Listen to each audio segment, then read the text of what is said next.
नमस्कार. RSSची स्थापना ही 27 डिसेंबर 1925 रोजी झाली. स्थापन झाल्यापासूनच त्यांनी कट्टरतेचा सहारा घेतला आणि समानता नाकारली. संविधान लागू झाल्यावर ह्याच लोकांनी दिल्लीला संविधान जाळले आणि 52 वर्ष तिरंगा नाकारला. पुढे जाऊन ह्याच लोकांनी आपले समतावादी मूल्य मानणारे महापुरुष छत्रपती शिवाजी महाराज, संभाजी महाराज, महात्मा फुले, राजश्री शाहू महाराज आणि बाबासाहेब आंबेडकरांचा स्वीकार केला.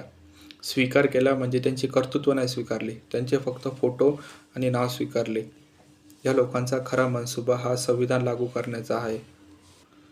या लोकांना आपले महापुरुष मान्यच नाही. हे आपल्या महापुरुषांचे फोटो लावून आणि नाव घेऊन हे निव्वळ ढोंगीपणा करत आहेत.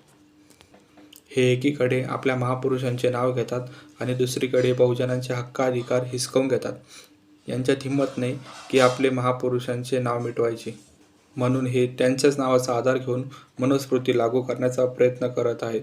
आणि आश्चर्याची गोष्ट तुम्हाला माहिती आहे का? त्यांचा हा मनसुबा लागू करण्यामागे आपले बहुजन आनंदाने त्यांचा हातभार लावत आहेत. जे बहुजन त्यांचे हे काम करत आहेत त्यांना माहिती नाही की मनुस्मृती लागू झाल्यावर त्यांचे पण हेच हाल होणार आहे जे इतर बहुजनांचे होणार आहेत. धन्यवाद.